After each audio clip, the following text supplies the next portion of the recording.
Pode ter passado batido pra muita gente, tá? Mas eu acho que é o papel aqui do canal alertar sobre uma situação muito importante envolvendo o futuro do clube que eu vou tentar explicar pra vocês. Então peço para que deixem um like, se inscrevam no canal para vocês entenderem esse cenário completo que envolve a SAF do Fluminense, mas que também fala muito sobre o Atlético Paranaense. A gente precisa entender desde o começo desse processo de SAF que o Atlético foi um dos precursores, um dos principais times que lutou para que a lei da SAF saísse do papel. E logo no início de todo o processo, quando alguns dos clubes que hoje são SAF não tinham sido nem comprados, o Atlético ele me fecha com a The Bank of America, um banco para ser basicamente o conselheiro do Atlético no mercado e levar o projeto do Atlético para investidores, para fundos de investimento, para possíveis parceiros que o Atlético teria interesse nessa busca por um novo membro dentro do escopo de futebol do clube que consiga potencializar o investimento do Atlético de forma significativa.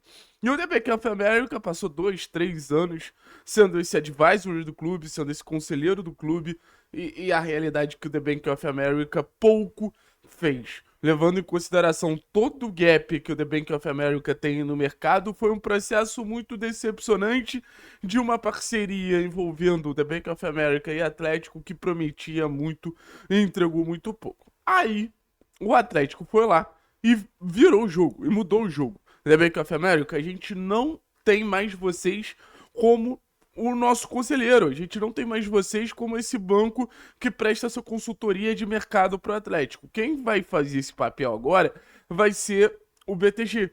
O BTG que, pelo que eu pude apurar, tem um know-how muito maior envolvendo a área esportiva, a busca por investidores nessa área esportiva. Só que tem um detalhe. O BTG, ele também é o advisor do Fluminense. Então o Atlético e Fluminense dividiam o mesmo banco que prestava essa consultoria. Só que tem um detalhe. O dono do BTG, um dos donos acionistas majoritários do BTG, o André Esteves, ele é torcedor fanático do Fluminense e provavelmente vai ser um dos investidores da SAF do Fluminense que, assim, possibilita a entrada de vários investidores a partir de um movimento de compra de cotas. Então, era uma disputa que, óbvio, a gente está supondo que existia um favorecimento por parte do André Esteves, mas no final das contas a gente viu uma movimentação muito grande nos últimos meses envolvendo o Fluminense e a gente viu uma movimentação muito pequena envolvendo o Atlético. Então, na teoria, o que é uma especulação passa a ser visto com outros olhos, passa a ser visto muito mais num tom de verdade do que num tom de dúvida. Então, com o Fluminense aprovando todo o processo de SAF deles, a proposta de SAF deles, que aí a gente vai falar um pouquinho sobre o formato que aconteceu, a expectativa é que agora esse olhar da BTG para a busca por um parceiro de alguma maneira volte ao Atlético, porque está completamente desproporcional os frutos que o Fluminense está colhendo com os frutos que o Atlético está colhendo. E aí a gente entra numa questão que eu acho muito importante a gente entender antes de qualquer expectativa criada. Por que o Atlético quer uma SAF? Isso não pode ser tratado de qualquer maneira. O que faz o Atlético olhar para o mercado e entender que a SAF é o que vai fazer o Atlético dar um salto? Grana. O que o Atlético busca da SAF não é amortização de dívida. O que o Atlético busca da SAF não é uma experiência dentro do mundo do futebol para o clube se organizar melhor.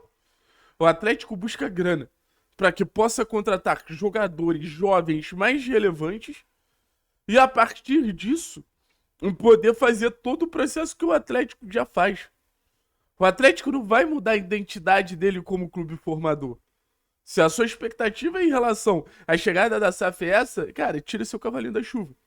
O Atlético vai continuar como um clube revelador, o Atlético vai continuar como um clube que busca encontrar jovens talentos, lapidar jovens talentos e aí sim vender jovens talentos. Então é um cenário que o Atlético, ele pelo menos tem algo muito definido que é por que precisamos da SAF. E aí a gente olha para o processo do Fluminense, primeiro o que chama atenção é o valor. Assim, a gente tá falando de um investimento de 6 bilhões, gente. Óbvio que é por um período longo, mas é a maior negociação envolvendo um clube no futebol brasileiro. Maior que Botafogo, maior que Cruzeiro, maior que Bahia, maior que todos.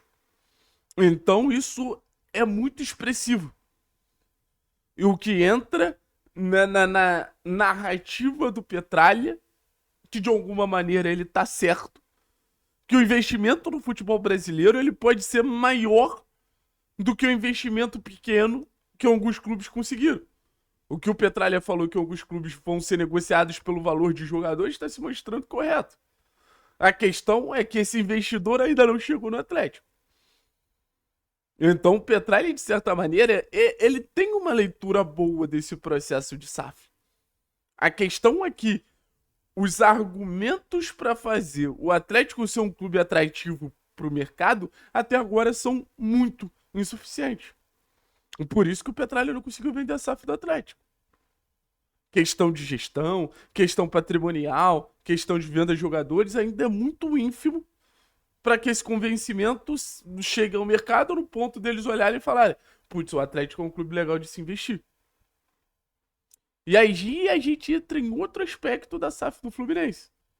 Depois do valor, a gente fala de formato, que é captar vários investidores, é trazer vários investidores, ou seja, a grana não vem de uma fonte só. E a partir desse investimento de vários pontos, você chega no valor total, você chega no aporte total. Porque no final das contas o clube não está preocupado da onde vem o dinheiro. E eu acho que o Atlético também não vai estar preocupado de onde vem dinheiro. O Fluminense em questão, e futuramente eu espero que o Atlético passe por um processo parecido, porque a gente bota na ponta do lápis o valor que o Fluminense conseguiu e a gente se motiva com isso, é natural. Cara, o Atlético pode ser mais um beneficiado nesse formato muito interessante. Ah, não tem investidor? Beleza, busca esse dinheiro em vários polos. Não necessariamente um cenário de ações abertas no mercado, mas um cenário de investimento vindo de vários players, que pode ser a solução para a SAF do Atlético. Eu peço perdão que às vezes eu me enrolo, cara, porque eu converso com muita gente antes de vir aqui falar sobre SAF, sabe? Eu tenho alguns amigos que trabalham no mercado financeiro, eu tenho alguns amigos que trabalham em empresas que estavam envolvidas no processo de SAF do Brasil, então eu tento tirar o máximo de dúvidas. Eu não sou um especialista, mas eu tento entender o macro para trazer aqui para vocês, porque esse tipo de movimento às vezes passa muito batido, mas eu acho que no final das contas tem que ser um movimento que serve inclusive de cobrança para a diretoria do clube. Que serve, inclusive, pô, o Fluminense conseguiu. Agora é hora de pressionar a BTG. A pressão da torcida do Atlético ela vai ser irrelevante para a BTG. Mas a pressão da diretoria do Atlético deveria ser um combustível para a BTG encontrar soluções no mercado para que a SAF do Atlético saia. Beleza, pessoal? Espero que tenha ficado claro. Daqui a pouco tem live. Conto com vocês. Se gostaram desse conteúdo, já sabe, deixa o like, se inscreve no canal. A gente tá crescendo, devagarzinho tá crescendo, se aproximando dos 31 mil. E a gente vai chegar muito longe ainda com esse canal. E eu conto com a moral de vocês. Valeu? Tamo junto, é nóis.